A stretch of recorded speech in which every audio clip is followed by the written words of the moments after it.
When Johnny comes marching home again, hurrah, hurrah, we'll give him a hearty welcome then, hurrah, hurrah. Oh, the men will cheer, the boys will shout, the ladies they will all turn out, and we'll all feel gay when Johnny comes marching home. And we'll all feel gay when Johnny comes marching home. Hey! Get ready for the Jubilee, hurrah! It's the 20th of January, 2025, and boy, at any time over the last 4 years, if you were going to say, what would we be doing on this time, this day? If you were, I wouldn't be able to tell you. I tell you what I would have preferred, but I would have no evidence as to how you can actually have gotten there. But now we're watching it. Now we're watching it. It's Inauguration Day 2025.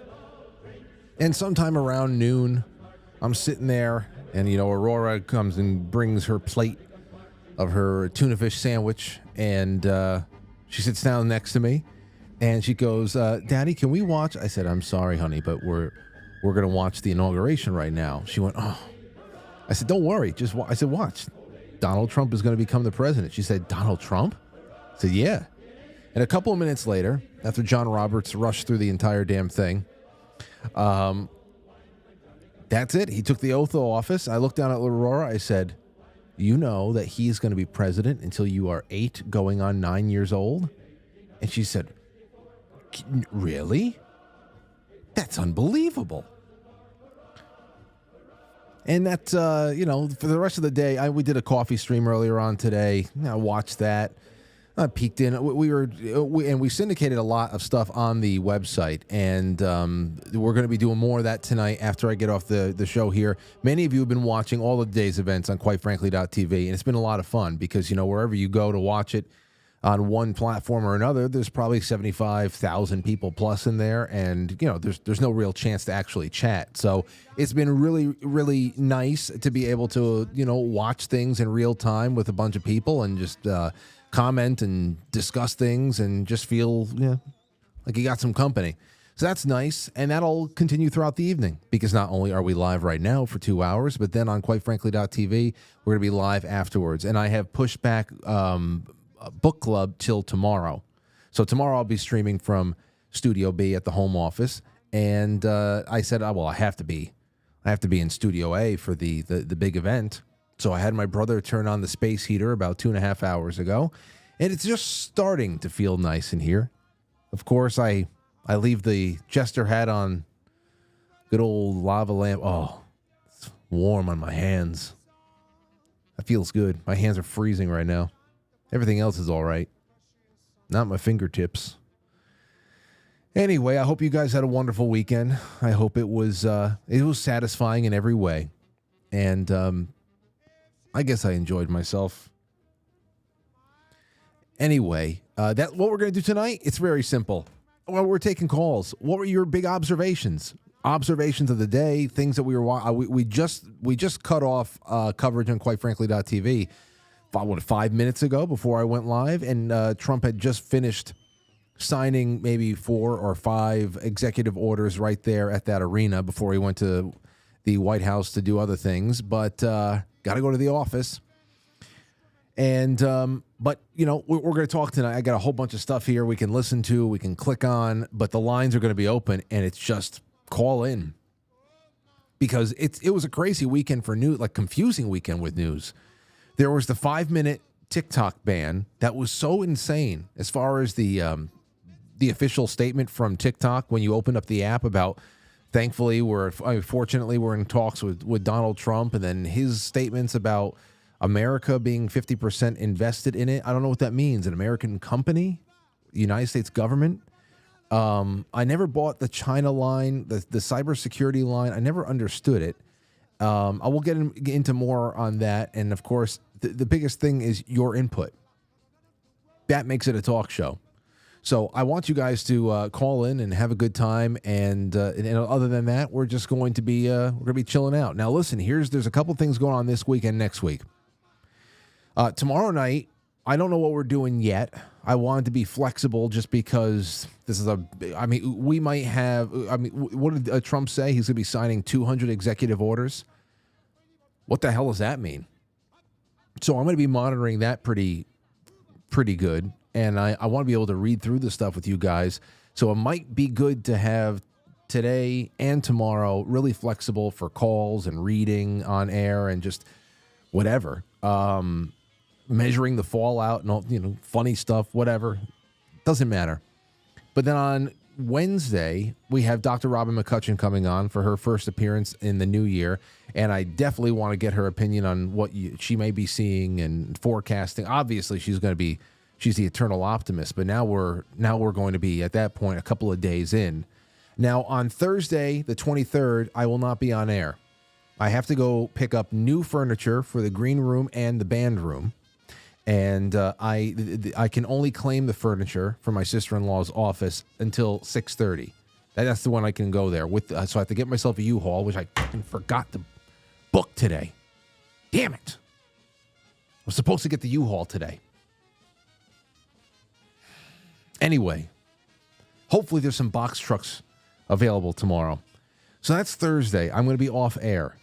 Friday we'll be doing, hopefully Matt comes by Friday, but on Monday the 27th, I had to put this out there, I will not be on air as well because I have to attend a town hall meeting because, unfortunately, we saw a big notice on the side of the building that the owner of this building wants to be able, when he retires and sells off all of his properties, wants it to be the maximum sell-off, and they're thinking about converting this entire building to mixed use, which means residential, which is a terrible thing. Listen, if we got forced out of here, it'd suck. It'd be 10 years of really building it up, but of course we learned a lot about ourselves, and this operation can get packed up and brought anywhere. And my brother and I would find another space, and we would make it better than this one. But if you knew the congestion in this town and the overdevelopment that's going on in this town, I have to go to town hall and I have to oppose this with, I'm sure, I don't know, anybody in their right minds that lives in this town who would say, oh, yeah, that's a good idea. Another 450 units takes you 45 minutes to get from one side of this 2 square mile village to the other. I can't tell you how many times I have to circle this building every night to find myself a parking spot. Sometimes I have to jog a couple of blocks away to get here. And to think that they want to put 450 apartments in here? What does that mean? 300 cars? Incredible. So I don't know what that means and what timeline they're on, but I have to go fight that. I at least have to go put my statement on the record. I don't want to do it. I don't want to take a night off. But this Thursday and next Monday, the 27th, I'll make sure that we have some special programming on. We'll definitely have things going on the website. And it's just another thing. Boy, 25 has been something else so far, huh? It's been entertaining at times, but geez. Right, since New Year's Eve. Since New Year's Eve, when the tickle in the nose and the sneeze. That's how it started, with a tickle in the nose and a sneeze. Anyway, let's get started. We'll be talking about the inauguration all night. I want your calls. Forget about my personal woes. We'll do that another night. And yes, thank you guys and gals so much. Let us get this one started because it's time to talk history. Who's the President of the United States? The U.S. President is Donald Trump.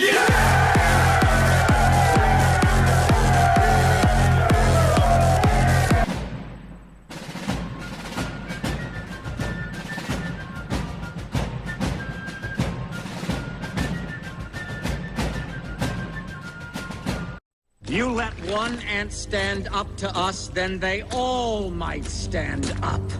Those puny little ants outnumber us 100 to 1. And if they ever figure that out, there goes our way of life. It's not about food. It's about keeping those ants in line. That's why we're going back. Does anybody else want to stay? Let's rock! snow. Aurora and I got out there today, and I put her in her snowsuit and all that. Put her on her snow. Can we go sledding? I said, okay, you know what? We're going to. Yeah, let's go outside. So we went outside. I moved the cars around, did all that stuff. This is around later in the afternoon. I was already done writing. So I put her on her sled. I tied a jump rope to one of the sledding disc's handles, and I told her to sit down and hold on to the other side of the rope. And man, did I book it across my yard and my neighbor's yard. She spun around. She's screaming for her life. I'm running the other way. I'm dragging her across because we don't have a hill, so I just had to drag her, and she had a great time. We'll find a hill sometime later on this week when the temperature dips above 13. It's going to get so cold tomorrow. I know. And I think about you guys out there in Canada and Minnesota who are always like, Frank, it's negative 20 today. Whew. Anyway, all right. So what did you think today, man? What did you think? I mean, over the weekend, there was some crazy stuff going on. Like I said, the TikTok ban, but then there's in the crypto world. If somebody out there wants to tell me about what you thought about this, the meme coins with both Donald and Melania, what the Trump coin is like $55 billion. What the hell is this? I don't understand any of it, as you know. Donald Trump, crypto billionaire. This is from Axios Powers. The Trump meme coin, a financial asset that didn't exist on Friday afternoon, now accounts for 89% of Trump's net worth. Why it matters. The coin, technically a token that's issued on the Solana blockchain, has massively enriched Trump personally, enabled a mechanism for crypto industry to funnel cash to him, and create a volatile financial asset that allows anyone in the world to financially speculate on Trump's political fortunes. Written very, very volatile funnel. That's enable a mechanism. It's so good. It's so good to watch people write, but I don't understand it. And I don't understand the issuing of it. Certainly, I don't. So what's the point of that? Definitely not something I would have done, only because the timing is suspect, especially since they throw everything at him with emoluments, this and that. So what do you think about that? Write this down. Write it down in your notepad because we're going to be taking calls soon. I'm just presenting a couple of topics that you can call in on, aside from just observations from the day. And then we had so-called UFO footage there was like hyped UFO release over the weekend, and I have no clue what the hell I'm looking at. It's so pathetic. News Nation exclusive, something like the retrieval of an egg-shaped craft. And this is what we got. I think Clint Russell had shared this, and then Shane Cashman retweeted it, said this is the worst. This is worse than the moon landing. Take a look at this. News Nation exclusive. For those of you in podcast land, there's almost like a wire, a cord, an umbilical cord or something, a brown something, a vine that is dangling, and at the end of it, it looks like a white egg with a piece of duct tape on it. Okay, the egg with the duct tape is now rolling on its side. Let's slow this down to take a closer look. Yeah, you can slow it down all you want. What is this piece of shit? This was stupider than the paper mache aliens in Mexico 2 years ago. What the? I just didn't there were so many weird things going on over the weekend. We'll get around to the TikTok ban a little in the second half because I want to throw that out and see if we can generate concentrated calls on that for a little bit. Here is the entrance. Here's Bill and Hillary Clinton arriving at the Capitol today. I think that this is what you're going to hear is the crowd reaction from the arena. Take a listen to this. Capital One Arena, we saw a shot of former New York City Mayor Rudy Giuliani. Okay, now the boos are picking up again, as you can imagine. You have former Secretary of State Hillary Clinton. I wish they could hear it. I wish they could hear it. I really do. And obviously former President Bill Clinton as well. The crowd here is getting a little more raucous as it's filling out, about 20,000 inside of the Capital One Arena. It was pretty peaceful and friendly. It now seems to be getting a little more fired up and amped up. The boos are growing loud. I would say the booing now probably louder than it was for Vice President Mike Pence. Yeah, Pence got it too. Anyway, there was that. We also had a Sunday night at the arena the night before with the big rally. I didn't watch too much of it, but I did catch this because several people said, "Frank, you guys, it's the greatest, quite frankly, name drop ever," and it's true. This is the best, quite frankly, shout out we've ever had, and it was from the big man himself. Trump dropped in on a Telethon at one point to hype up Kid Rock, and quickly shifted gears to talk about this show. Here he is. Quite frankly, he's amazing. Thank you so much. For 2 seconds, he just shifted gears away from Kid Rock, wanted to talk about me. Quite frankly, he's amazing. I'm not going to...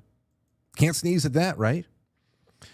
Here's a little bit more from the Vigilant Fox from today, just so we get more on the record. Trump delivers historic first speech as 47th president. Golden age of America begins right now. Can I just say, regardless of what you think about him, because I want to hear all opinions. You don't have to just call in if you loved it all. If you're skeptical, if you didn't like it, call in. Call in. Put it all out there. But it takes balls. So ballsy to deliver the speech like that. I mean, I knew what it was going to be like with everybody else. I said, you can go out there and count. Go out there and count all the headlines that are going to come out that say Trump's speech was dark and divisive. They're going to use dark and divisive. They are addicted to those two words, dark. Oh, it was dark. Compared to the joy that we could have had, now it's dark. Clouds gathered. But it was, it takes balls. It takes balls to say that in front of all those people in that room. Because, man, what a wretched hive of scum and villainy. That is something else. Let's go to the first one here. His inaugural address, President Trump declared the golden age of America begins right now. This is 38 seconds long. Thank you, Vigilant Fox, for curating it all. The golden age of America begins right now.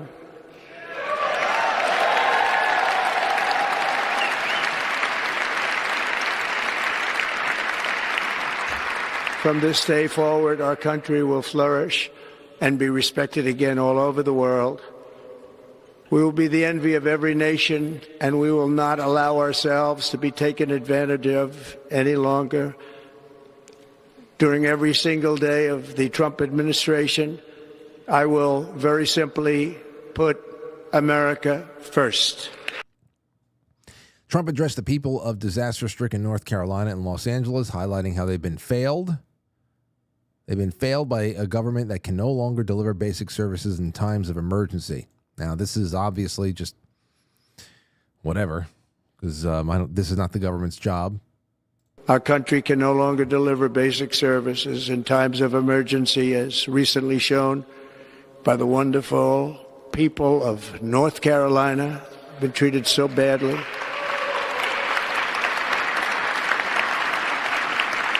And other states who are still suffering from a hurricane that took place many months ago. Or more recently, Los Angeles, where we're watching fires still tragically burn.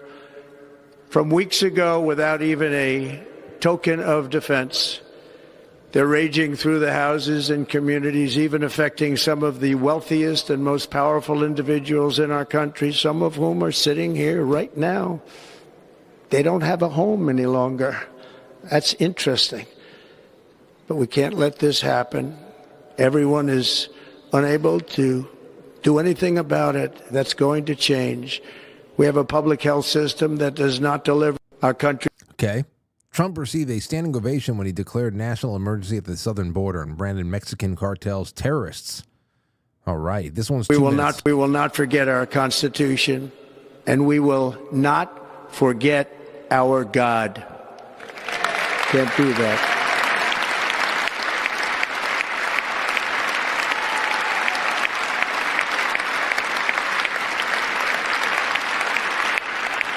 Today, I will sign a series of historic executive orders With these actions, we will begin the complete restoration of America and the revolution of common sense. It's all about common sense.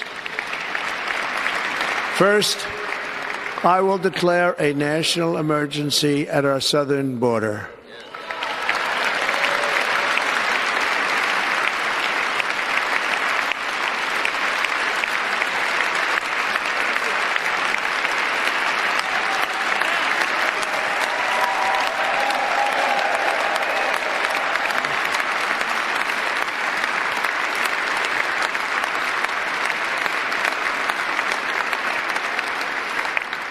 All illegal entry will immediately be halted, and we will begin the process of returning millions and millions of criminal aliens back to the places from which they came.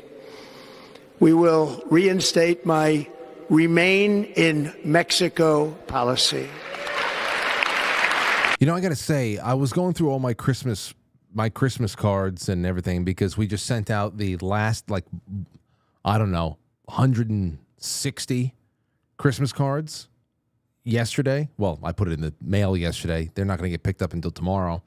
And also in the mix of that are just, writing some letters, 1776 letters, sponsored letters that came in over the course of the Christmas mail rush. And one of our listeners out there works in a I don't know if it's a prison or a detention center or whatever. I don't think they're in corrections, but I think they work more so with illegals that have been apprehended. And it was a really interesting perspective that they gave me from their point of view in their job that ever since November 5th, the election, the mood in those facilities has been very solemn. Almost like they know that they are on the short list to getting the hell out. Now, the question I have naturally is, hey, it's great. However, they are vacated from the nation. That's wonderful. But the one thing I do wonder is what prevents them from coming back. I'm talking about the ones who are in jail right now, the ones who are dealing drugs, assault, DUI, criminals, felons. Non-citizens who are being held in jail because they came here and they immediately started up a criminal lifestyle, or they continued a criminal lifestyle and assaulting people, raping people, whatever the hell it is. My question is, are there going to be guarantees that these people are going to be transferred into foreign prisons and not allowed to leave? Or are they going to be dropped off to some foreign authority and then, get cut loose a couple of months later and then they start to trek back up again? I'm always worried about permanence. Now, a big part of making what I hope is going to be a thorough cleaning out of the interior of this country is going to be big time financial reform. And just like he had I heard that there has been a freeze already. He signed a freeze on all foreign aid. Obviously, I can't imagine that's all going away. I wish it would. I can't imagine it. Listen, I'm not going in here with big saucer eyes thinking that everything's going to be wonderful. President Trump's a pretty progressive guy. All right. Even before 2016, we knew that. So that's just what it's going to be. But I wish there could be a freeze on all block grants to the states. And that can all go away. I don't know how. Or I wish that there can be some way for whatever time that Social Security and Medicaid, Medicare sticks around, that the money that comes to the states can only be used in a certain way. I don't know. If the money that is getting to all of these people who are not citizens dries up, they will not come. You wouldn't even need a wall. You can do it with a couple of hundred people, maybe a couple of thousand, some technology, but that would require a country full of political factions that at least agree on some commonsensical things, that are not looking to gain some kind of advantage by invading their own country with tens of millions of foreigners. And I don't know. That's just, these are the things that I wonder about. So yeah, big emergency on the southern border. In fact, I saw this thing here too. This was pretty interesting. Where is it? Where the hell is it? Oh, here you go. El Paso border. El Paso border entry was just shut down. This was back around 2:30. Trump has announced a national emergency at the border, reinstated the Remain in Mexico policy, and ended catch and release. So just like that, El Paso, you got like shielded police, and there you have it. And then we start getting this. Migrants waiting in Mexico. Learn the Border Patrol One app has gone dark and their appointments have been canceled. And here is a crying, weeping woman giving the performance of her life while several men with cameras circle around her to catch it from different angles. It is such a disgusting performance. It's so pathetic. Listen, sorry. I wish that we would put a 10-year moratorium on all immigration at this point. But legal points of entry are still up, and I do not feel bad for anybody. They should feel anger toward Democrats and Republicans, Catholic Charities, and all the other NGOs that have put so much time into using human beings as poker chips to be able to achieve one nefarious end or another. So sorry for the crying, but at this point, there might have been a time where I was just like, oh, this is not a good look. Don't give a shit anymore. That ship has sailed. Don't give a shit anymore. It is beyond caring. Let's see. Anything else from Vigilant Fox? Another standing ovation followed as Trump declared that there are only two genders after announcing he would end social engineering that has invaded every aspect of American life. Take a listen to this. I will also end the government policy of trying to socially engineer race and gender into every aspect of public and private life.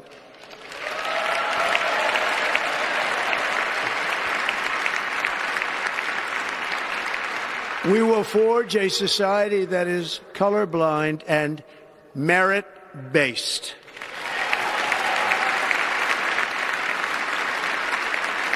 As of today, it will henceforth be the official policy of the United States government that there are only two genders, male and female.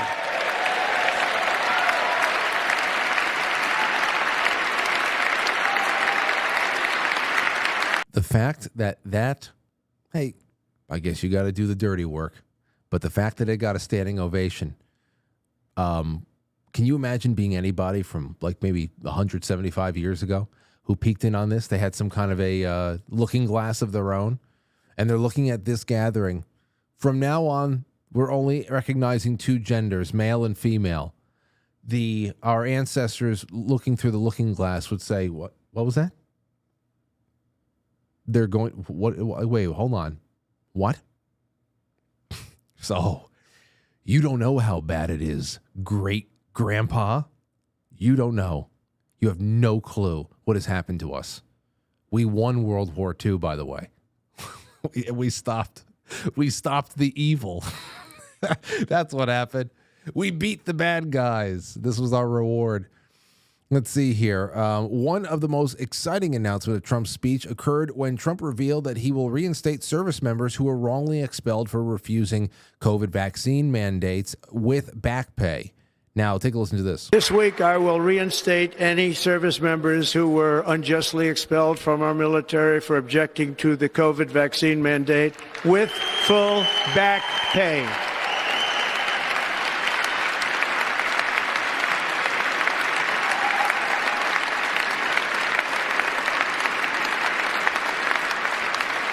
And I will sign an order to stop our warriors from being subjected to radical political theories and social experiments while on duty. It's going to end immediately. Now, I wonder about the reinstating of military personnel who have been screwed by the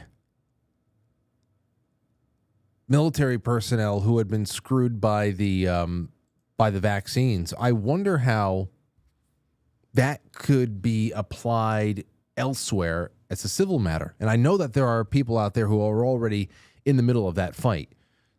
So I really want to see. I wonder what that precedent set is going to put out there. Because remember, we were talking about HIPAA. We're talking about privacy considerations. We're talking about Geneva, okay, the Geneva Convention and experimental substances and how you can't mandate this and that. There was so much going wrong and so much blanket amnesty that was given to people on the ground who were part of the cult, real loyal cult members that really wanted to just move the ball for the government because, of course, it became a political thing. It was us and them. It was, me versus the science-denying conservatives. So in my hair salon, you don't even come through the door unless you have a vaccine card. I remember Lauren got denied from going to a salon with her sister one time, and the salon owners, of course, everybody had the astronaut helmets on because they wanted to keep germs out while they're doing people's hair, citing New York and federal laws that didn't exist. Oh, it's New York law, you can't come in with it. No, none of it. People just making things up as they went along, and of course, all civil rights considerations were out the door. Out the door, because the DOJ on down were there for the cause. All right? They were there for the cause, and there was no individual. Nothing. You get this or you're screwed. They really want to put the screws to everybody. Now I wonder, since we're sliding back and the noose is loosening just a little bit, what's going to happen? What's going to happen to everybody that's gotten used to breaking the law, especially when it comes to civil rights and privacy expectations? I really, really wonder, and I hope that the legal battles are very, very strong. I hope so. That would be great, because just sick what was going on. But more things that went on in there. Mount McKinley. Matt, what is that? Kodiak Mountain, or what's it called right now? Wants Mount McKinley's name restored. I think it's in Alaska. Gulf of America sounds to me like it's going through. We're going to live to see Gulf of Mexico be turned to Gulf of America, which great. Most of the Gulf is American waters anyway. The two genders, military to the border, cartels are the terrorist list now. Reinstate military back pay. And then I was watching before we went live, and let me put the line up open, 914-200-0269. Give me a buzz. Everybody call in tonight. Come on now. When people look back on this episode, if anybody's listening and picking through this show 40 years from now, may we all still be alive and well. I want them to hear your voice. Call in. Okay? Do it. On Sunday night, we got the best. Let me see here. No. Freeze on federal. Here are some of the executive orders. Let me take a call first. I wrote this down before the feed at the arena cut out. Who's this? The Sentinel? Yes, Frank, it's the Sentinel. Good evening. Happy Inauguration Day. Happy. Go ahead. Yeah, I am so proud to be unburdened by what has been today. Yeah, in many ways it was, my curiosity. I'm just so happy the waiting is over, because by tomorrow there's going to be so many things for us to pick through. I mean, 100 out of 180 to 200 executive orders. There's going to be quite a bit of conversation to be made there, especially if there's really any moving and shaking on the JFK and Martin Luther King Jr. stuff. Yes, and about 6 hours ago, I logged on to the WhiteHouse.gov. And it started out with a movie of President Trump landing on the White House lawn in Air Force One or Marine Corps One and disembarking onto the lawn. And then it went, America is back. It had a picture of Donald Trump pointing his finger out at America. And then it had a list of all the stuff he'd already signed, and it's continuing to grow. A couple other things. Yesterday, he touched on it. He announced yesterday he's going to release all the files on JFK, RFK, and MLK's assassinations. We look forward to that. And while he was at the rally this afternoon, or the parade, he signed several things in public. demonstrating the quote-unquote dictator for a day, reversing fuck all those Biden policies. So we're real happy. A little bit of that was a bit of a show, and the way it was done made Molly a little uncomfortable. But for the most part, everybody there was cheering. It was a good time. It was to make us feel good. We should feel good. Now let's just follow through. So we look forward to a good future. Well, I'm happy for you being the first call, Sentinel. Have a great night, and tell Molly I send her my best. Call on in, 914-200-0269. I'll tell you one thing. I did see, I didn't actually click over to it, but I saw, hey, the White House website just switched over. It was very, very coordinated. On Twitter, I think at like noon or something, it was very, very immediate. The switch on the POTUS Twitter account. But the thing that I thought was really funny and kind of astonishing when you think about the passage of time and everything that we had to live through. Elon Musk tweeted something out that has well over 500,000 likes at this point, and it was 2 screenshots. One of Donald Trump's Twitter account suspended after January of 2021, suspended to be able to keep everybody safe because they couldn't trust him not to incite violence, even though he never did. So you talk about the low point where we were just like, think about what we were feeling in January of 21. That was some cold, dark shit right there. I can't believe it. Still can't believe that we're going to have to go through this one. I can't believe we're going to have to live through this one. And then on top of that, this manhunt that had started, and you can tell right off the bat what they were turning the riots at the Capitol into. You can tell right off the bat they were turning it into Bay of Pigs. A couple of days later, they had Nancy Pelosi out there putting pins on all of the Capitol police officers. Pins. They probably got challenge coins, too. And so anyway, it was the Donald Trump is suspended screenshot. And then on the right, now it is the official Donald Trump Twitter 45th and 47th president of the United States. It's like, what the hell did we just live through? And by no means is it over. As always, it's not even just begun. It's just a continuation. Oh, it's only just begun, my friends. No, it's just continuing. As far as acceleration and deceleration, whiplash and all the other rest, all the other conditions that we can experience, that's the real question. There is no starting and stopping. It never ends. Let's take a call from 303. You're on the air. Go ahead. Hey, Frank. This is Josh. Hey, Josh. Happy Liberation Day. Happy Liberation Day. Trying to turn this off here. Just kill the stream. Hey, Josh, just kill the stream in the back. Thank you. Yeah.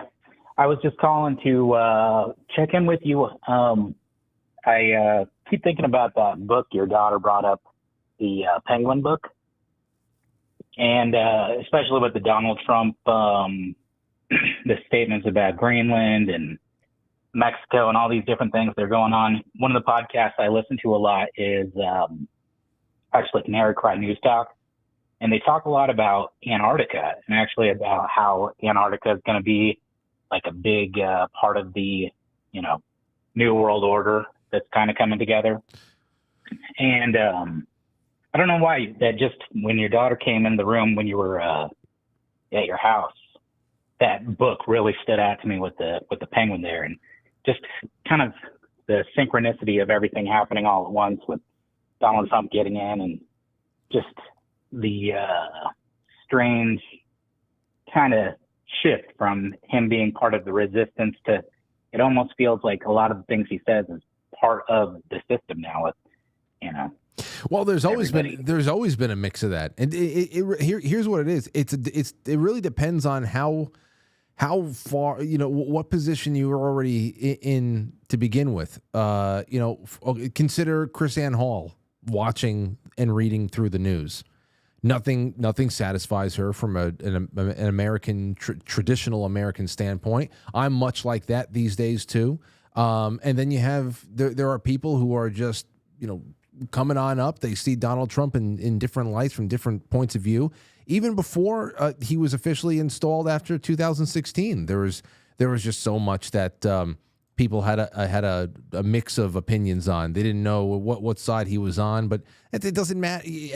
To me, it doesn't matter as much as just reclaiming our individual rights here wherever we can, and trying to apply pressure wherever we can, and take wins wherever we can, because we're going to get wins and losses, and we're going to get washes, and it's you just got to hope that the scales are tipped a little bit more with the win side of things. You know, it was incrementalism that got us to this point over the course of a century or two.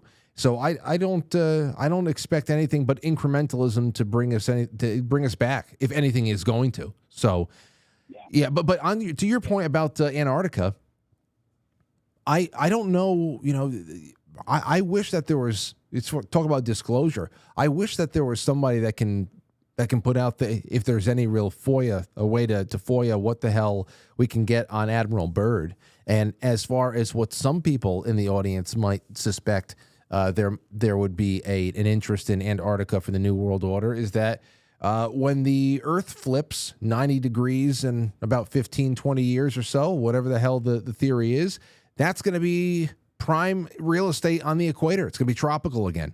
So maybe that's it. Yeah, and there's already so much evidence that that's probably what's going on with Venezuela, and there's big stuff going on in Chile, and yeah, it's just a lot of stuff coming here. Hey, I wanted to introduce myself because I don't know that I had ever really reached out to you before and telling, like, back when John Ward was working on a lot of his content and working with the 3CC. Back in the day, I just got really angry and I built the website fucktheking.com. And I don't know if you remember this, but you had mentioned that you thought it would be great if somebody had designed a flag for the Patriots to, go on January 6th or whatever it was back then. I forget. But they had a giant purple dildo. Oh. I had actually designed a giant purple dildo, and I had built fucktheking.com. I don't know. It was just a funny little anecdote. I thought I'd introduce myself, and I've listened for a long time. And well, thank you so much. I'm glad you made the flag. I don't remember I don't remember if it was purple, but I think I remember it could have been purple. But I think I remember I remember the thought there about flags and sigils and what it means, and how. Man, I'd have to go back. We're talking many years at this point. That's a conversation that's very old now. But thanks for the call, and I'm glad you got through today. Yeah. Hey, have a good one. Take care. Yeah, I think it was a silhouette flag of the dildo. Anyway, let's take a call from 253. What's going on, 253? Hey, Frank. Oh, here, hold on one second. You got it. Frank, how you doing, man? It's Neil from Seattle. How you doing? Good to hear from you, Neil. Man, I was just calling in to say it's a good day, man. I'm happy to see our man got in that office. And I emailed you a picture because I sent you the video of my daughters back in that day when she was talking about the chameleon raccoon. I don't know if you remember that video I sent you. But yeah, I emailed you a picture of them watching the inauguration this morning, man. It's something that once my wife sent me the picture of it, I was like, dang, this is actually like a kind of a historic little picture right here. They're both sitting there on the table, just watching it, man. I'm gonna have to. Well, I'm definitely gonna look out for that when I'm digging through my my inbox later on. I have to cut through that a little bit, so I'm sure it's there. But yeah, it's those. That's great. Those candid shots that just kind of, they capture something for you, and it's exactly. It's man. Personal too. Exactly, man. I'm just proud that, like you said, like calling in just because it's just history, dude. Like some shit's gonna happen. Whether I hope he does what he says. I hope he does exactly what me and you hope he changes, and hopefully it pans out for everybody, and we all get paid from the good doings from him. But shit, man. Yeah, I'm happy that he's in there, and let's just hope for the best. I'm with you. It was a far more positive day than I would have than the other way around. It's far more 100% positive. that, Yeah, because tomorrow I feel a little bit more excitement to wake up and to read whatever is on the ledger coming out of the Oval 100%. Office. Now, I might open up those gifts tomorrow morning and read through those executive orders and cry my way through them all. You know, but compared to day one, Biden shutting down domestic oil drilling and everything else. Oh, dude, the First Amendment being gone, you know that shit was out of here the second that she was gonna be written in. Like, god damn, we were out of here quick, dude. I don't know. So there's a lot here that we have to figure on. But anyway, for sure. Great. All right, man. Well, I appreciate it, man. Love your show, man. Keep it up. Thank you, Neil. Thank you, Neil. It's great hearing from you, and I will be sure to keep an eye out for that picture in the inbox on the other way around. Yeah, here's some of the executive orders that were signed at the arena before he went back to the office. This cut off just before the show started at 7 o'clock, which was great timing because if you've been watching everything on QuiteFrankly.tv today, you've essentially been entertained or you've had something going on in the background while you work or maintain the house or something like that. We've been live since just about, 11:15. And I went live for the coffee stream around 10:30 or something like that. So we've been going since 10:30. And now it's 7 p.m.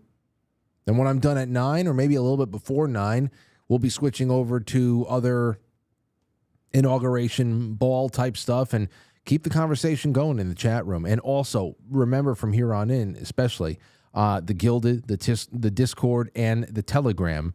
Those are places that you should sign up to one of them because that is where we announce all of our programming changes, especially for special programming, breaking news, going live on, gaming sessions, what's after hours, anything like that. But here are some of the executive orders that he did publicly. Freeze on federal hiring, freeze on federal regulations. January 6th detainees have already been freed. That's what I've been reading. I need to know more about that. J6 detainees are already being freed or they were getting ready to be imminently released. Signed an order that all federal employees need to return full-time, in person, to work immediately. No more remote. And then there was another withdrawal from the Paris Climate Treaty and some executive order that aims to undercut federal censorship. I don't know how this. Perhaps it has something to do with the relationship that we saw imposed onto Silicon Valley and big tech by the Biden administration, like what we saw exposed in the Twitter files. I don't know. There wasn't a lot of information on this. He signed about maybe 6 to 8 in public, and then he went off to do other things, throw his pen down. But yeah, some other thoughts. Man, that one, the Klobuchar, but there was somebody else there too. Boy, they really love that fucking word democracy, don't they? Our democracy. They push. It is so neuro-linguistic programming. It is so pronounced a brainwashing, triggering thing. Democracy. Our democracy doesn't promise us shit. We're not a democracy. And it's a cliche to say, not a democracy, because we're not a republic either. I understand that. But there's a reason why they keep conditioning people to say it over again and over again. Democracy. Our founders loathed pure democracy, as democracies only promise domestic strife that we live under today. That's it. Okay, we have been slow walked away from representative government into this. And these speeches are really just for like 21st century morons. They truly are. Now, Trump used the word democracy once, I think, but he switched to republic and he kept it, soothingly dark and divisive. But it takes balls to deliver that speech in a room filled with people who made things just as bad as he is describing, and then to acknowledge the assassination attempt in the way that he did. And he wasn't, it was not as part of a, it's been a rough year and whatever. And, talking about an assassination that wasn't just the story of a disturbed young man in Butler, Pennsylvania, who somehow slipped through the cracks of the greatest security apparatus the world has ever known. It was an operation, one that is still a gigantic, open-ended mystery. And to that end, I am very interested to see what RFK is going to be doing as he moonlights as assassination investigation director or something as well. He's doing HHS, and he is going to have some kind of involvement with assassinations. So that would be interesting, because the sloped roof theory is that is just gone. That has been so far removed from the public consciousness for months now. Just insane. Let's see here. Just emailed you the live stream of Trump signing executive orders. Mike, I got that. I watched it live, and that's the last thing I watched before I got ready to stream over here, so I wrote it down. I might have missed one or two, but I think that was the most important one. But other than that, here's another question for you. Are you happy that everything was inside? I think the bitter cold was actually a gift from God, to be honest, for a number of reasons. But what do you think about everything being moved inside? The parade, everything. Let's take a call. Oh, King Santino, what on a day like today, how you feeling? Beautiful. Go ahead, say whatever you want. Well, first, I wanted to say to the fucking dweeb that called in and promoted another podcast before he went on his little nerd talk there. I won't be fucking promoting other podcasts here unless that podcast is doing something for this podcast there, asshole face. You understand that? It's called reciprocity. I just wanted to start with that. It's a good word. And another thing is, it was fucking funny, right? When I watched Blow Obama walk in and his face just full of shame, and he couldn't control his blood. His blood refused to go. And like, if he was a man, he would have been like, "You're going. Get dressed. You're going." But, he's a punk. He's a punk. He allowed himself to be a punk, not just for his wife or whatever that thing is, but he put America on the world stage as a punk with his apology tour. This guy did a lot of destruction, and when we got a real man in charge now, you could see the shame on his face, and it was a beautiful fucking thing. I loved, I'm going to, I want to clip out what you just said right there about, what he should have said to Michelle. Get dressed. We're going. I could hear that. I wish. That's what I would have did. I know. Get dressed. You're going. That's very Close your mouth. You're going. Now, keep in mind, people, it's not the way I always talk to broads, but when they get a little too crazy, sometimes you got it. I love it because it sounds very authentically you, man. I know you've probably said it at least once, but anyway. A lot more than once. Oh yeah, you got it. You got to represent. We're representing the family. Get up. Let's go. Exactly. Yeah. Well, that's great. Hopefully he got the message for the next embarrassment. But thank you for calling. Wait. Anything else gets you excited? Oh, just everything, man. It's just a beautiful day. As Mr. God, Emperor, President, greatest president of all time said, get ready for a golden age. And I'm ready for it, baby. All right. Well, keep me updated on your end, my friend. Thanks for calling. Yes, sir. Thank you for taking my call. All right. There you go. Get dressed. You're going. I don't want to hear it.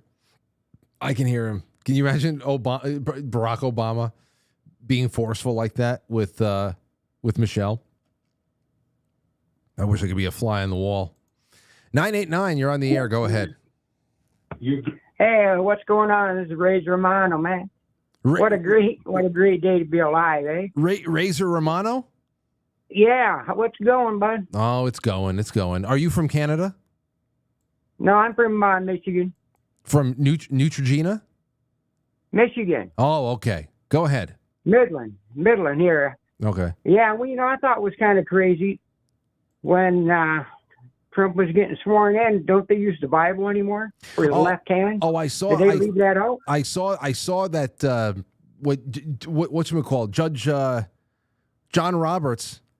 He started going so fast. Melania wasn't even in position, and now you have pictures of Trump standing there with his left hand just by his side. And Melania holding just like a prop that is not even being acknowledged. So, yeah, big flub there. Yeah, I guess, they was just showing on Fox Live there. They had at his desk, he had like 30 or 40 executive orders. And he showed a little sign that said he had 41 of them he already signed. Well, so I thought that was great. It's got to start scribbling quick because you got 200 to go. Yeah. But he's got plenty of time. Yeah, he's got to review them all. But Well, here's the thing. Here's the thing about that. It sounds like a lot to us because tomorrow, or whenever they're going to post these on the White House website or wherever, you and me and anybody that's interested to see what is going to be done and what is being done so we can judge just what direction we're going in, good, bad, or indifferent. That's going to be reading for us. Every last one of these executive orders he's known, and this entire team has cobbled these together. They were probably cobbling these together from before Election Day. They probably knew exactly what was going to be done on day one, whether they won or lost, so that the work was just done. So I have to imagine that this is something. It really just is pen to paper, but everything else has been known for a while. Oh, yeah, he's got his ducks in order. He's got the right cabinet picks going. Since the first term, he didn't know anybody. He had to trust other people to say, hey, is this guy cool or is this guy? And now he's got the shit. He's got the shit. Shit's going to happen. Well, you know what? But we're going to have, we're going to have to be strong, and we can't let up. Like you said, we got to keep winning. If not, they're going to be on our ass, and we're going to, if we let go, it's gone. Well, well, here's the thing for you in Michigan, and thanks for the call, and other people out there too. What not letting up means is who's on the board of ed in your town. Who are your town and village trustees? Town tax situations. What's going on? Like my cousin Pat, he's on the board of ed, few miles north. And they even acknowledge, like, for example, in the town of Somers, New York, they had quite a big flush, just flushing out a lot of mainstay Board of Ed people over there. And a lot of these plants in small little sleepy towns in New York, they don't have any of these cultural issues that most people in the country extrapolate out to the rest of the state of New York because of what you see going on in a couple of boroughs in New York City. That's not New York. Okay. But in these sleepy little towns, to see people coming in who are really directly affiliated with the WEF, where these are like the WEF and the UN and all that, they send like missionaries out. You're talking about missionaries. They get like mission work. I guess the more talented, the more experienced you are, you get to go to, better spots and influence better races, but they are everywhere, man. And that was rooted out in my cousin's town. That's the pedal to the metal that we're talking here. That's it. Don't get hung up too much. It's going to make for some really compelling conversation on this show. It's going to make for headlines and fights and all types of interesting things. That's going to make talk radio a lot easier. But the real fight always is local. And again, what did this election really mean to me? What did it show me? Again, it is the response of people. Whether we get what we all want, whether we get a better, more sustainable, and lasting future, not something that could be wiped away with a pen just as fast as the pen is wiping away all the stuff that Joe Biden just did right now over the last hour or so with the 200 executive orders. But what this showed me was people, not stacks of paper connected to nobody. I'm talking about hearts and minds, beating hearts that got together and they voted for one guy and they voted down ballot. But all that majority, that presence has to be applied elsewhere. And that is where the rubber meets the road. Can't, very easy to feel complacent sometimes once you get a big victory like this because you think you can take your hands off the wheel. And it happens more. It just happens. There's no way that you can instill urgency in people in the years between an election, especially if some things are being changed. But he's signing more right now, a lot more. Okay, that's what Mike was talking. Well, Mike, if you got them itemized that I can read them, I'll go check that email in the break. We have to go on a break right now. And then we're going to come back and take more of your calls. Because there's just so much more. I got headlines here. We got the pardons from today. Pardons, more pardons.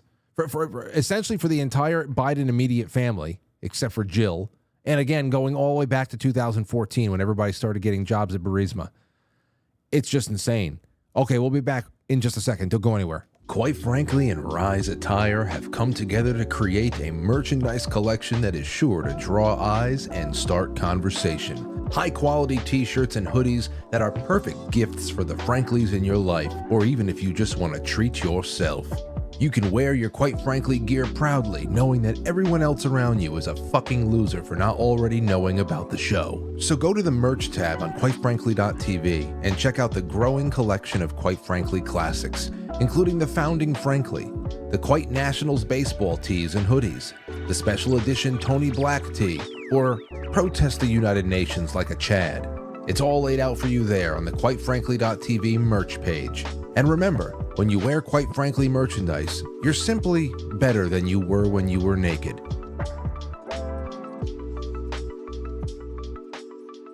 It's intermission time, folks. Time out to press the like button. Quite frankly.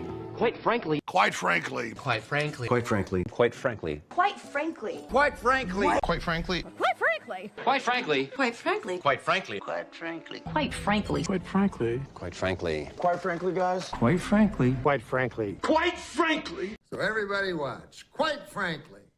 With Frank.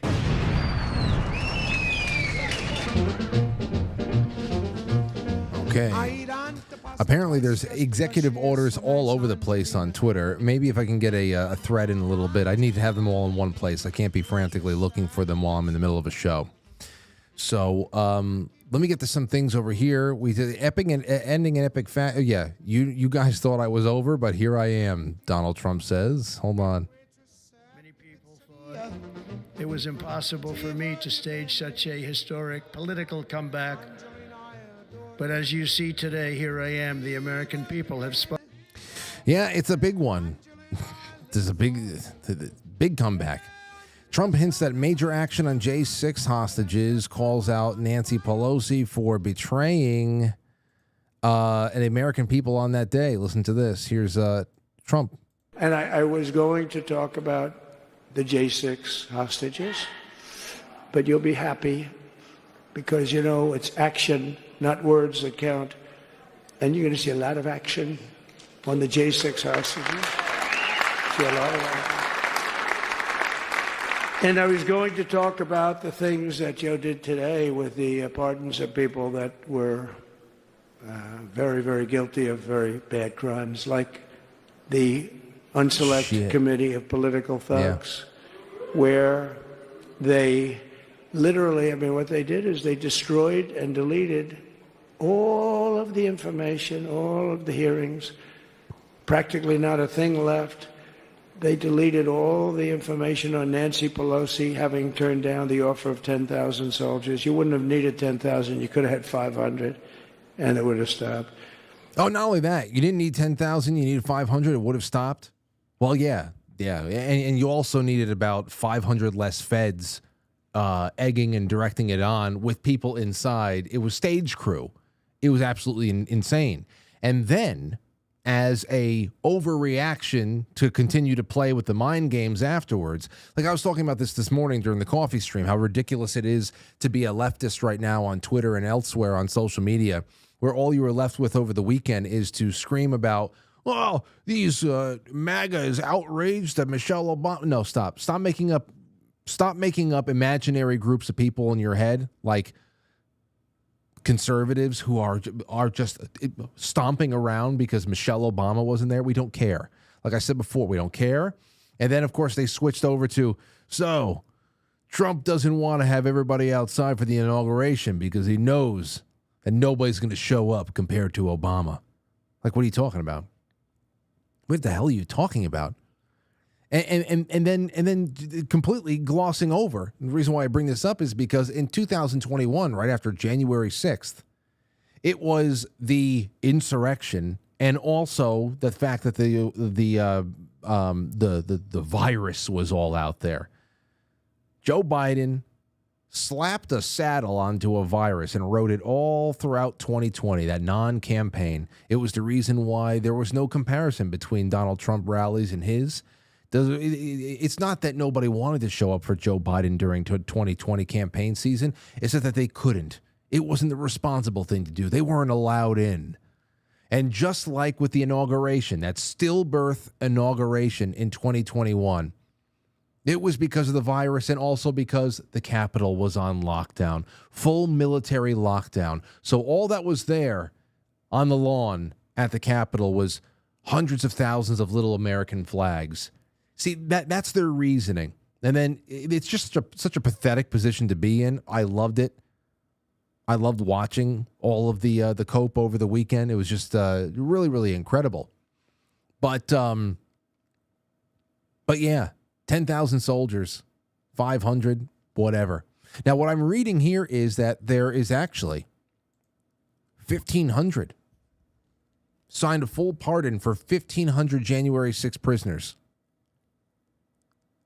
All January 6ers are pardoned. Some sentences commuted, but everyone is free. That's what I'm hearing. Now, I emailed our friend Bryce, who was my link up with Taylor James Jonatakis, who called into the show January of 2024 from detention, awaiting to be sentenced.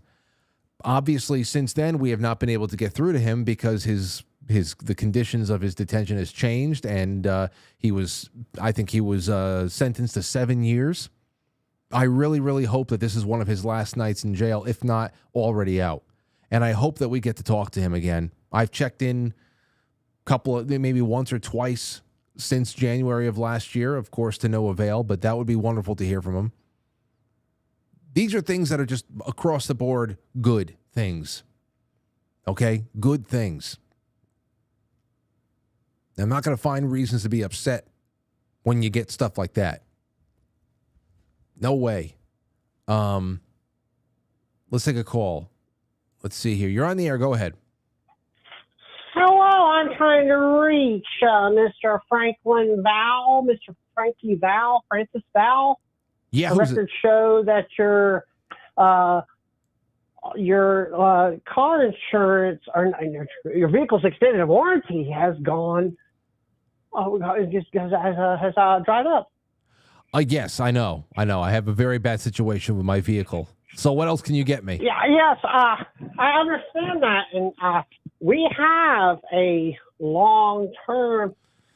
Fuck this all up, bro. I sitting there calling you like 15 times. Yes, it's Ray Finkel. What's going on, Finkel? I've been trying to.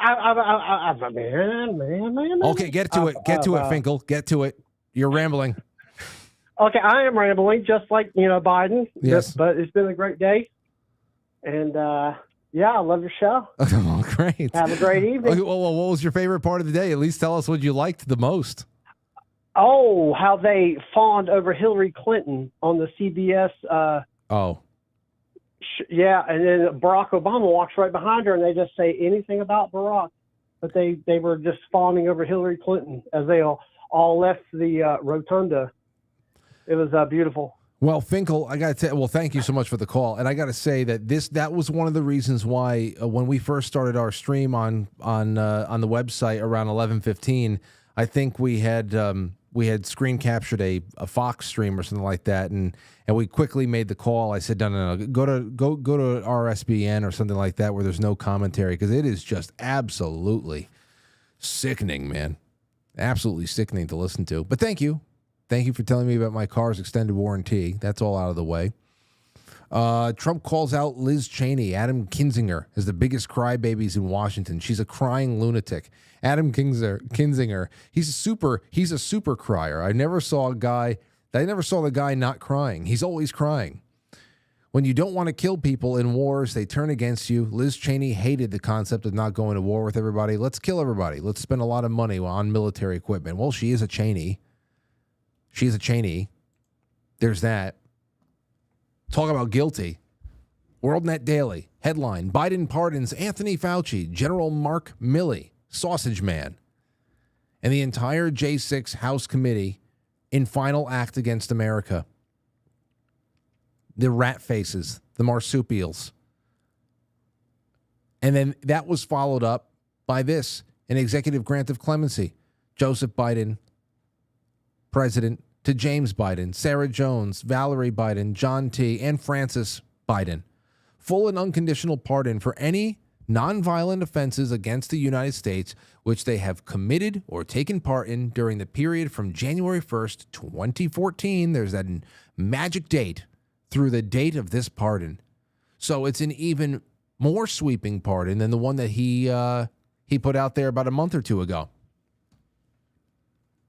It's even more sweeping, because they could have still been up to no good for the last 2 months. They'd still be pardoned. Now you could say, well, that doesn't limit the states to take action, and if there's any action to take, I hope they do. But just incredible, and this is what you get from AP and elsewhere. Biden pardons Fauci and Milley in the January 6th panel. It's a guard against potential revenge by Trump. Potential revenge. And it's just, this is why they do it, ladies and gentlemen. This is why they act the way they do. I said it on Twitter earlier on today. It's why they do it. They always move fast with their schemes. They select a target. They select and set a narrative with their complicit media. They create predicate for these drawn-out investigations that are always designed to end in some ambiguous, unfulfilling way. It's only supposed to be a long, drawn-out smear that just ingrains people in their sides, and there's no clarity gained. And then any resistance to their molestations along the way is proof of the selected target's guilt. Like in 2017 and 18, when Trump was well within his right and should have fired Robert Mueller and shut that whole thing down. If he would have done it, then they would have had an obstruction case. They wanted to interview everybody for perjury traps and all that stuff. It's like you have to allow yourself to be fondled, or else you're guilty. And then, of course, when it's all done, and they have turned so many more millions of people off out there in the world and in this country, voters, they turn so many people off that they actually lose an election in such historic ways, where we thought that we'd never see another popular vote victory again. And he won it by millions. And still, Democrat shills out there have not yet offered up a reasonable explanation as to where an extra 9 million bodies went to. Where'd it go? Where'd the extra 8 to 9 million bodies go, my friends? Nowhere? Are you still talking about inauguration crowds? Gave up on the 9 million? Or was it Elon Musk stealing all the votes? You conspiracy theorists, you. So when all that's done, they, of course, give themselves pardons because they were at the party first. They are always the beacons of truth and integrity. They were only trying to, follow criminality where they created it. And they give themselves pardons because they could only possibly encounter any problems going forward because of revenge. That's the only way that works out. Just an incredible. You just have to have absolutely no shame to be in this business. And that's what it is. Here's a couple of super chats on Quite Frankly, superchat.com. Troy Man says, what a day. What a wonderful day. God bless you, Frank. God bless America, except Fauci. F that guy. Jay Britt says, hey, Frank, did you happen to catch Zuck's wandering eyes as he was coveting Mrs. Bezos' attributes? Oh, yeah, he took a peek down her canyon of boobs. Her boob canyon. The cleavage. I saw that. I saw the stills. So maybe he is somewhat human after all. Or it could have just been programming. Let me see. We have one Rumble rant. It says, is this the real life? Says, we all need therapy. What a day to be alive. Absolutely. Well, we're in therapy together right now. That's the whole point of the show. So we're going to go to your calls in just a second. I have so much more we can get to. And call in if you have more on the...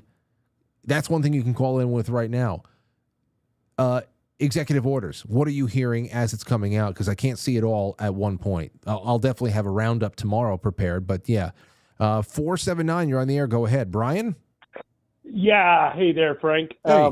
I guess just a little takeaway I had from watching today's inauguration was like the fake. I was on one of the fake news networks, and they were saying, "Oh, Trump is, didn't say what he was going to do to unite the people." And I was thinking to myself, "You're the fake news network, so in a way, you are the problem. You're like the pot calling the kettle black, in a sense."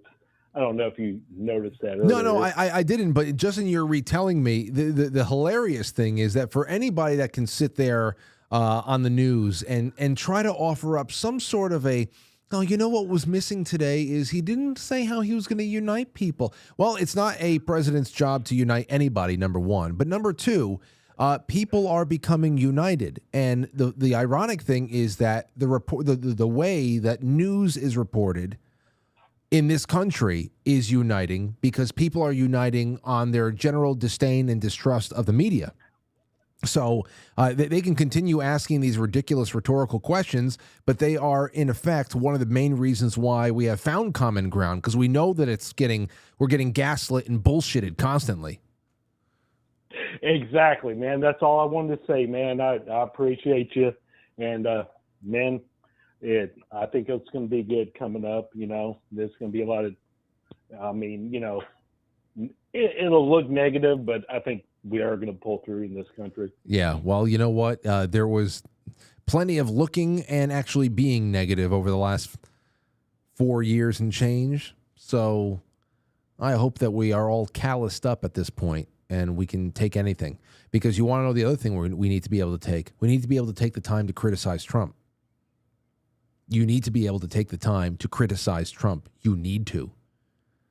I don't want to see any people, shutting things down, traitor this, not loyal this, disloyal that. No, that's something that needs to continue.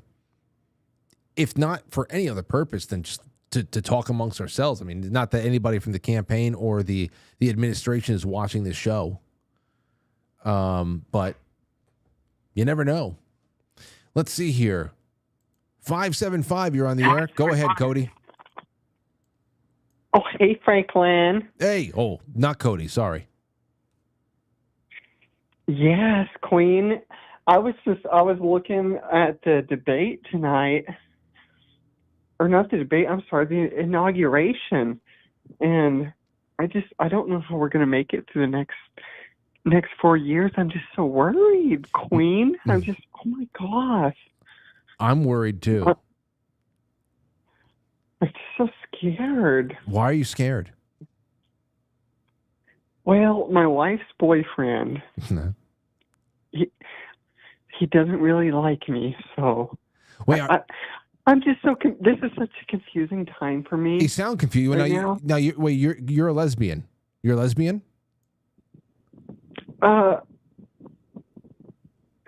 Yeah. Okay, so you're a lesbian whose wife has a boyfriend. So she's. It sounds very confusing. I'm confused right now myself. You've completely derailed. Too, Frank. I'm just being a dumbass. Okay, I love you, man. I was gonna say. Have a good night. He did a decent. There's the real voice. Oh boy. All right. Let's get All right, let's keep going. He was very confused. I wanted to work through it with him. Then you saw the transition in real time. All right, let's go to our super chats on quitefrankly.tv real quick. CB Joey says, happy Inauguration Day, Frank and my fellow Franciscans. God bless America. God bless Donald J. Trump. And this is for Aurora's Piggy Bank. Well, thank you so much. I appreciate you. I really do. And the fun has only begun on quitefrankly.tv. Actually, like I said, it hasn't begun. It began a long time ago this morning, and it continues all throughout the night. Secret Weapon, thanks, Frank. Thank you, Secret. I couldn't imagine being anywhere else but here tonight. Now, there was a time that I was weighing out whether or not we were going to be in D.C. for the inauguration, but as it turns out, there would not have been D.C. for the inauguration one way or another, because the outside thing was canceled. The parade was canceled. There was no reason for it. So here I am. I'm excited.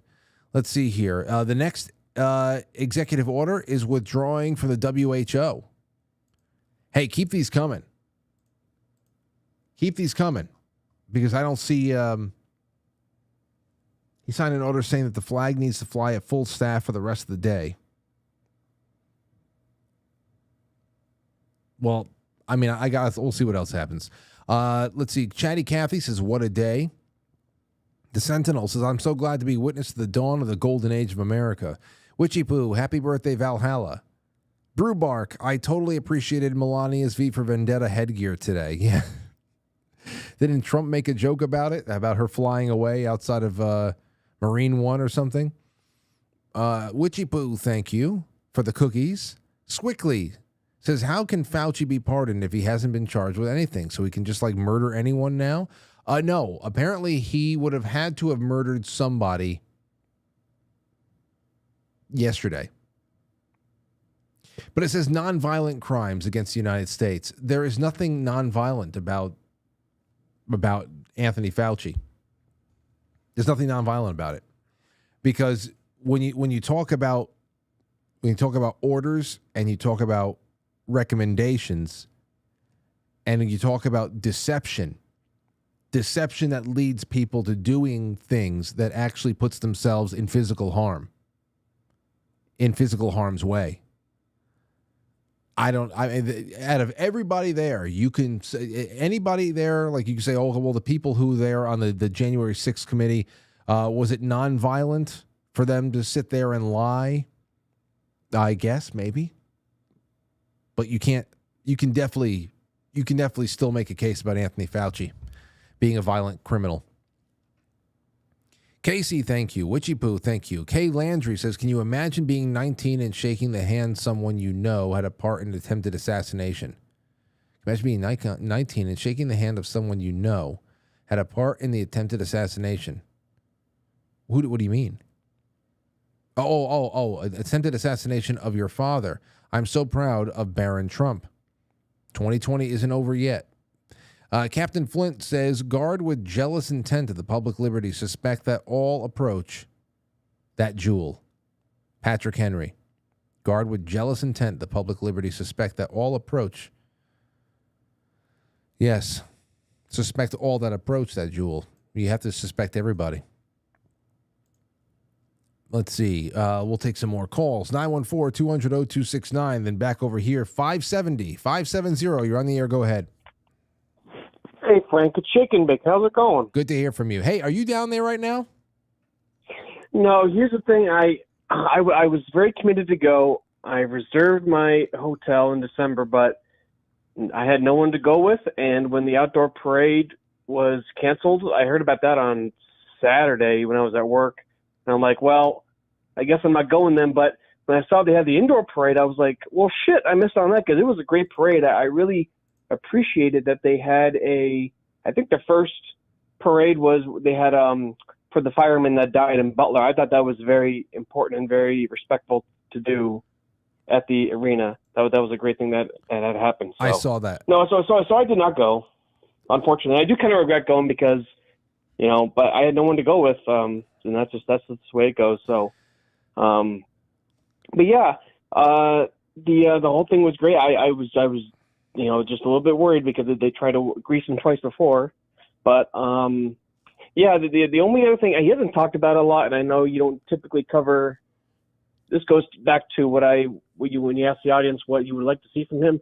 I want to see him really move towards restricted, like completely unrestricted firearm ownership for the entire country, which I know has a lot to do with how the circuit courts handle it, which, like here in New York, that's something I would like to see. And yeah, and as far as keep your, apparently there's going to be a big ICE operation going on, at least they talked about it on Tuesday.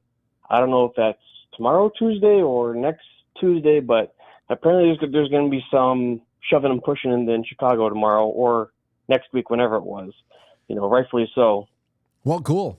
You know what? Yeah, I heard something about Chicago. I saw the headline about how Tom Homan said that there was leaked plans that it might make execution of some plan that they had a little bit more dicey. I don't know if they're starting with all of those really dangerous gangs that are taking over apartment buildings and places or whatever. But I'll tell you one thing: you have a brand new congressman that's going to Washington and setting up an office space over there. His name is George Latimer.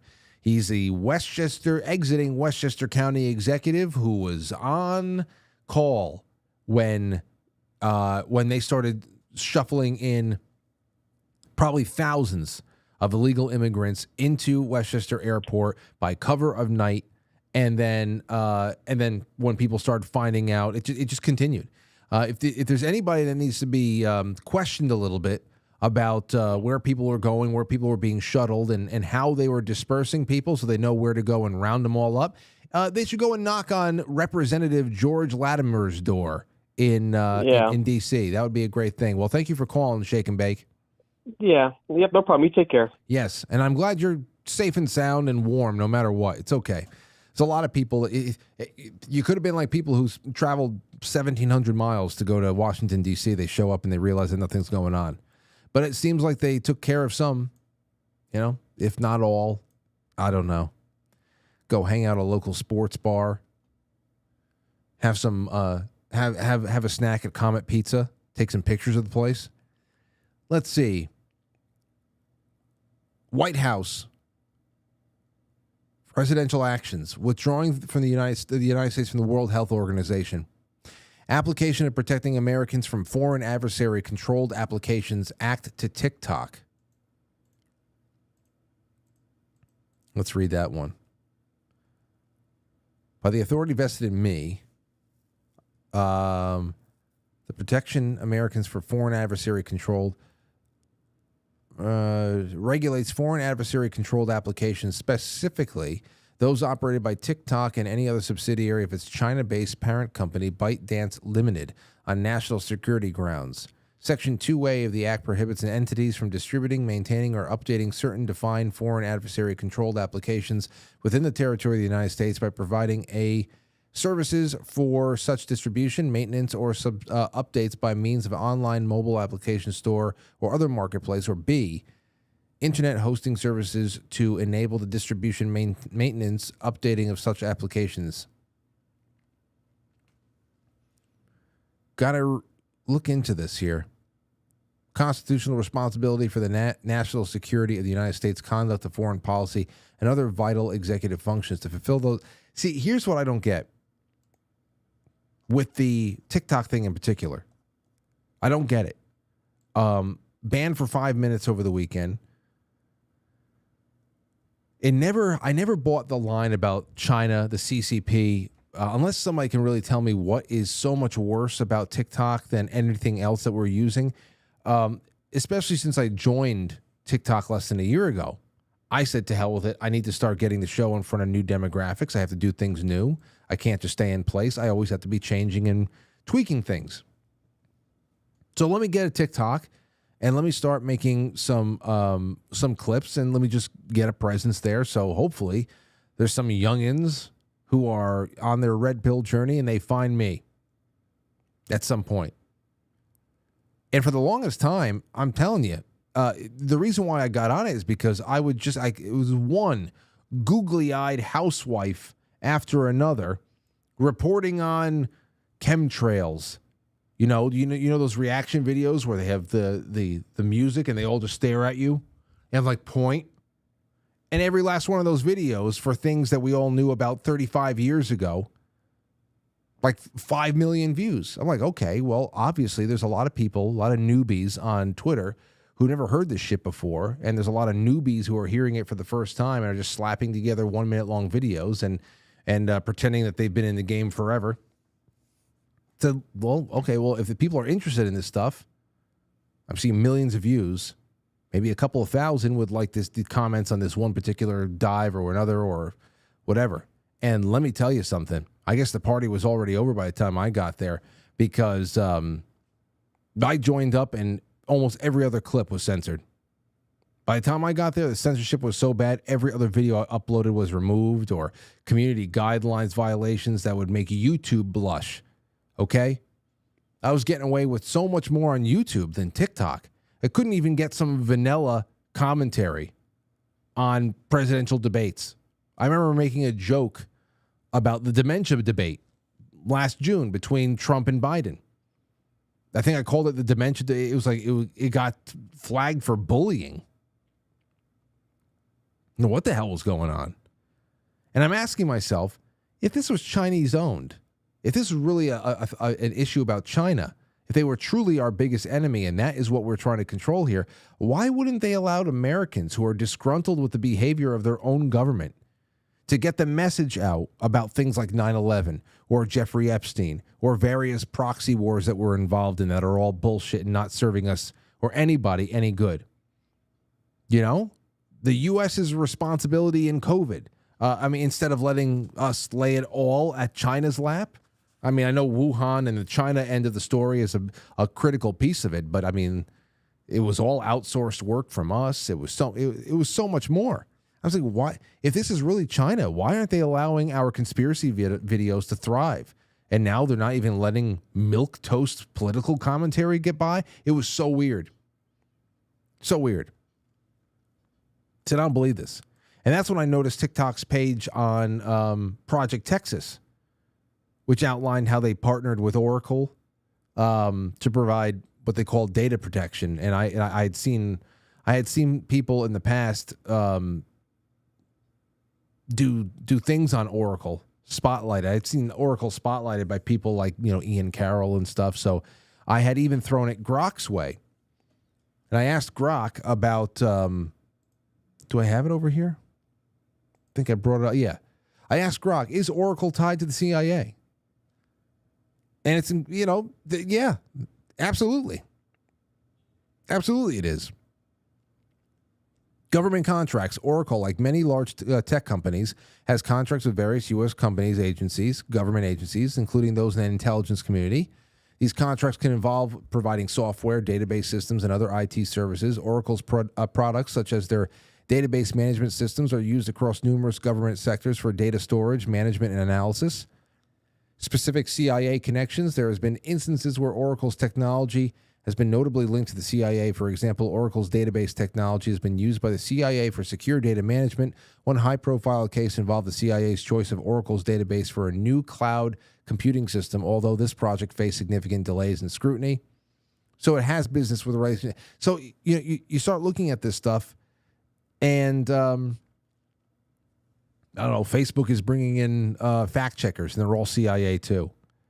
So if you think that the relationship is just about data security and in no way, shape, or form became suppressive, like how we saw with the Biden administration putting pressure on Twitter and Facebook and the rest, then I don't know what to tell you. I mean, there's definitely a shadow of a doubt. So I wonder what it's all about. Then we got this from Trump. We got here was the TikTok. I took this one myself. Sorry, TikTok is not available right now. A law banning TikTok has been enacted in the U.S. Unfortunately, that means that you can't use TikTok for now.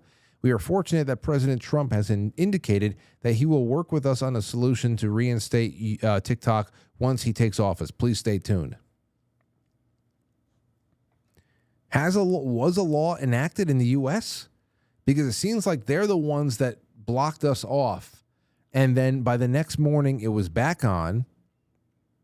And they're thanking President Trump, who was still a day and a half away from being inaugurated, or 24 hours away from it. So this just doesn't. Nothing. I don't understand any of the timeline on this. And then we got the, where is it? The texts. Here it is. Trump says, I'm asking companies not to let TikTok stay dark. I will issue an executive order on Monday to extend the period of time before the law's prohibitions take effect so that we can make a deal to protect our national security. The order will be also confirm that there will be no liability for any company that helped keep TikTok from going dark before my order. Americans deserve to see our exciting inauguration on Monday, as well as other events and conversations. I would like the U.S. to have 50% ownership in a joint venture. By doing this, we save TikTok, keep it in good hands, and allow it to stay up. Without U.S. approval, there is no TikTok. With our approval, it is worth hundreds of billions, if not trillions. Again, whose 50% ownership? Whose ownership? Is the American the government going to become like a matchmaker to try to find a buyer, an investor? I certainly don't want the U.S. government doing any shit like that. So I can't wait to get a little bit more on this end. Definitely deserves a little bit more detail. That's for sure. All right, let's take a call. 708, you're on the air. Charles? Hey, no, yeah, it's rough. How you doing? I'm doing all right. How you been? Oh, good. Man, today the energy, oh my God, it is so... It was real. Brother. It was real. If it was only just a little bit, I wish it was like 33 degrees today so that I can go outside and skip around and enjoy the full. But I felt I was just too cooped up with the cold. But there's definitely plenty to watch. Oh yeah, 33 would have been balmy. It was like 1 when I woke up this morning. Yeah. But brother, I'm a TikTok thing. Real quick, I don't have TikTok, so I wasn't fully aware of the exact moment it started, it ended, what the time frame is. But some people out there were claiming it was, 17 hours that it was offline. 17. Oh, was it really 17 hours? I can't verify that, but I saw several people making the claim. Because I noticed it Saturday evening, and it was back Sunday. So I mean, it was pretty quick. Yeah. But 17 hours actually seems longer than it was. But I agree. It could, yeah. You know what? Everything's been a big blur. So what the hell? 17 hours could have been 5 minutes. It could have been. Now the only other thing is, I know earlier you were talking about as far as Trump kind of and incrementalism. On this one, I have to slightly disagree with you, and maybe it's just my own hope, but I feel like he's got to hit hard and fast. And basically, this, if we don't end the Fed, and I mean the Fed res, all this just comes back. We've got to crush this monster now while we can. Now, we were told we couldn't get it done in the first administration because not enough people were on board, optics. We needed people to see what the enemy really was. Okay. After COVID, after the residency that we just went through, the stillbirth administration, as you like to refer to it sometimes. Yes. If people aren't awake enough, we're never going to get this done. If we don't get this done this time, I don't think there's going to be another opportunity, at least not in our own lifetimes. Again, I'm with you. This is a very, very big opportunity. If it really can serve us in a good way, I would love to see something like that. But now I'm talking about the Federal Reserve. But again, what do you do? What do you do? You have to. It's like Indiana Jones and the Lost Ark. I mean, when he's in the opening, when he's going there to get the golden idol out of the South American temple, and he's trying to take the golden idol off and replace it with the sand. I wonder I mean, there's so many things that are dependent on the Federal Reserve now to stay afloat because we're misusing all of the income that are coming in from taxes and stuff. It's just, what do you do? What is? Yeah, I don't have an absolute answer, but there's a few clues out there that I think might be leading a little bit towards how this, in theory, could work. You've heard the news stories recently about how DOJ or the IRS, and I forget which agency, says that they've seized something like 70,000 Bitcoin.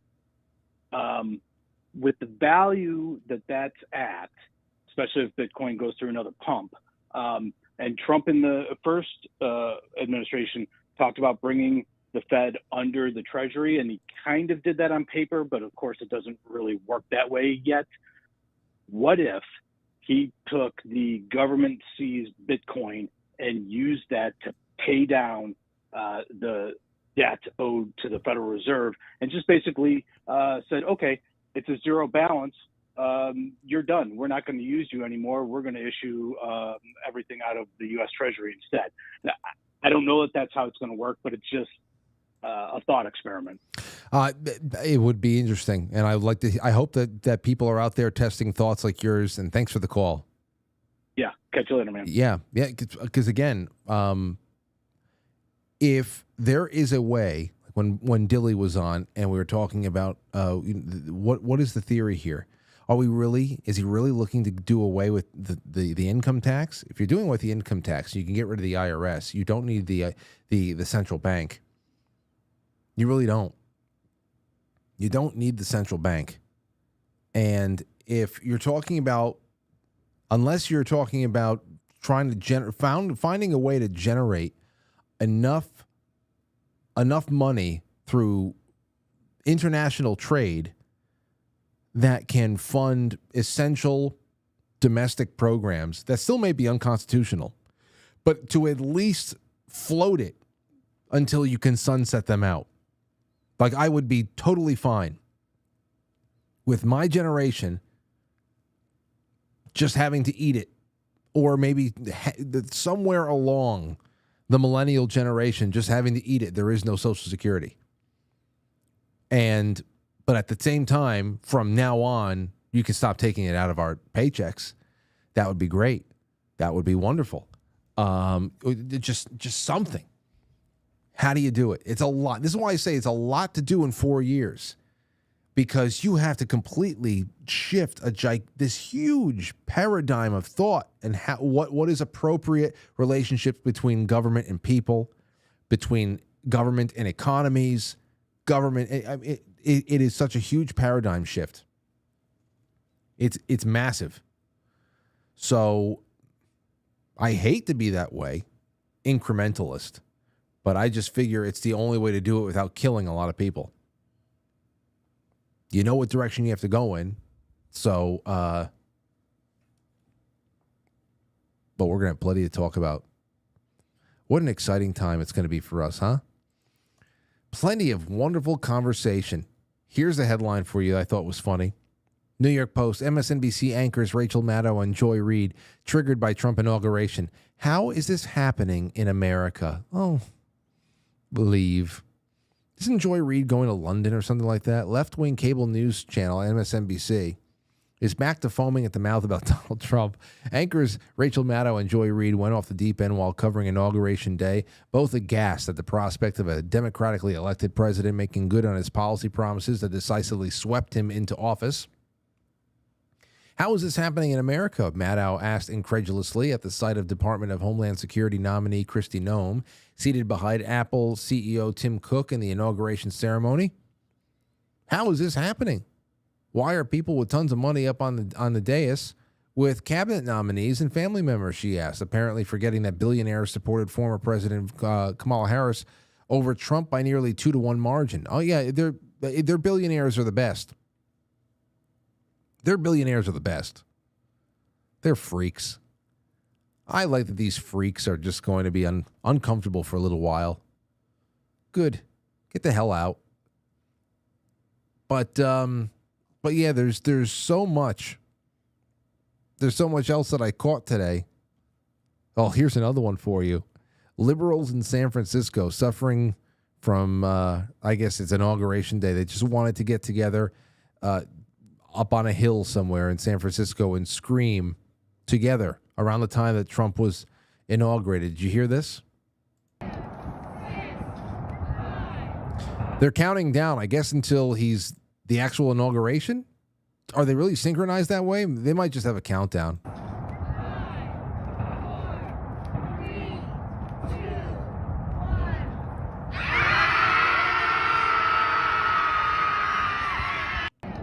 It sounds like the Nazgul from Lord of the Rings. Sounds like the Witch King flying through the air. Oh, man. They all just need so much help. So much damn help. It's incredible. 406, you're on the air. Go ahead. Hey, Frank, how's it going? It's going. Right on. I just wanted to point something out that I seen today. Did you see Elon when he was giving his speech? Are you talking about the so-called Nazi salute? Yeah, him giving his heart out to everybody. Oh yeah, I know. It was very, very not well thought out that he's grabbing his heart and giving it to everybody. Oh, I just did it myself. And then he turns around and he does it again. And people on Twitter are like, how is this actually happening? They're not even hiding it anymore. Like, oh my God, why did he? Oh my gosh. Yeah, yeah, right. That was pretty bad timing. I mean, he even had it really forceful that he was just ripping his heart out, showing his teeth and sucking his teeth, and it was pretty funny. Oh man, I know. I saw it. I said, what? I said, what could this possibly? Now I saw the full clip and I said, okay, well, it's obvious what he's doing here. The full clip gives it the context that you need, but it doesn't make it any less cringe. You're just like, oh, come on, everybody. Yeah, that's not the kind of era that we're living in. We live in a 1 second clip era now. Right, I know. And people remember that 1 second, not the second before, the second after. I got to try to find it now. Hold on. Elon salute. Hold on. Right Side Broadcasting had a pretty good clip of it. Yeah, you're right. I saw Elon Musk heart salute. What else? How else can I say it? Let me find it. Oh, here it is. Okay, let me put it up. Anything else you want to say, sir? No, I just want to throw that out and say happy Inauguration Day from Montana. Wonderful. This is Jeremy from Montana. Thank you, Jeremy, and happy Inauguration Day from New York to you. Right on, brother. All right, later, Peace man. out. See ya. All right, let's see.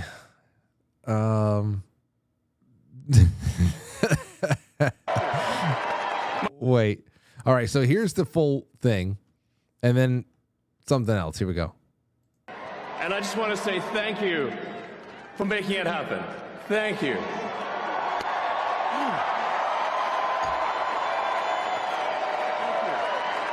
My heart goes out to you.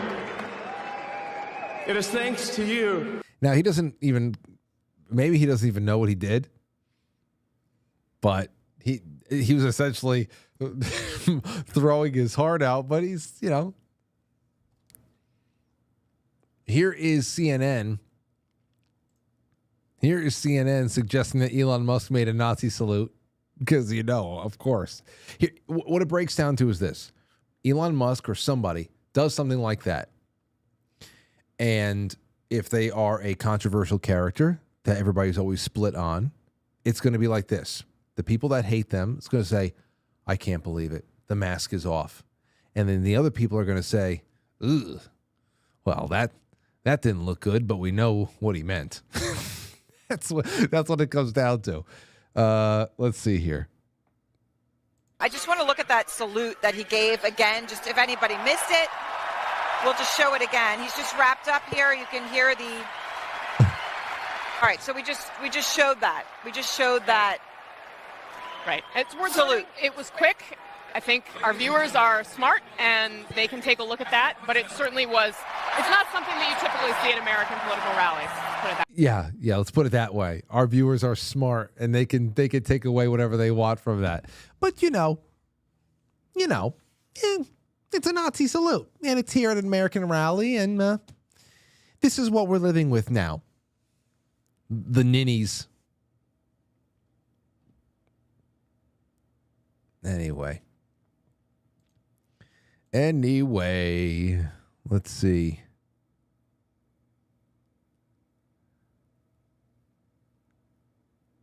What I saw in Rumble, Earth Newspaper says, "Hey Frank, did you intentionally pick your thumbnail to make sure people couldn't see Donald never put his hand on the Bible while taking the oath?" It was a conspiracy. He's covering it up. We already talked about it, newcomer. We already talked about it. I was watching it live.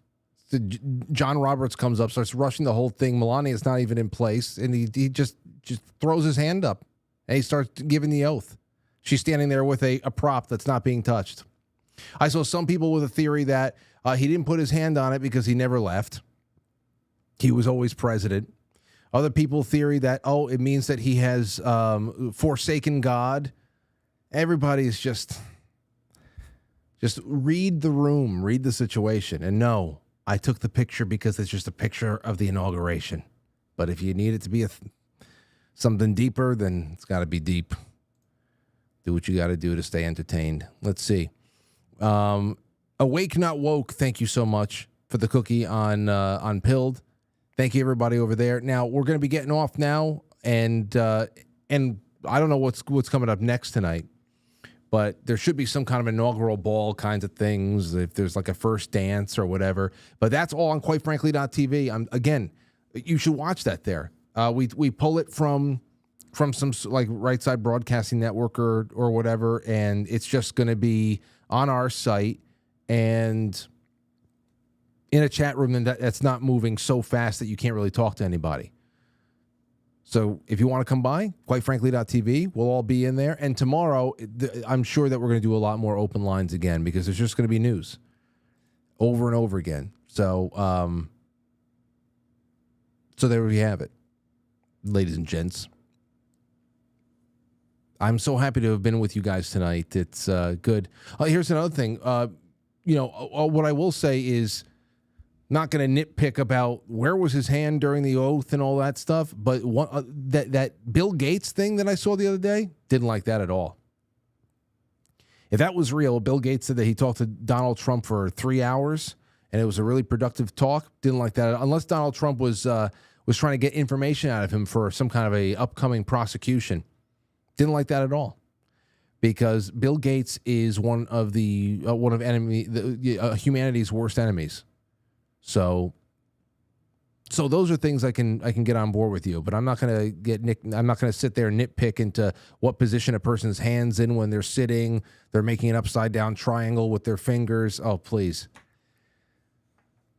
But there's plenty we're going to be able to critique. So put them in your notes and call in. Tomorrow will be another open lines night, if I would hazard a guess. And thank you so much for everything, everybody. We'll see you soon. Get to quitefrankly.tv. The after hours is going to be going, and it'll be powered by you. Really having a good time.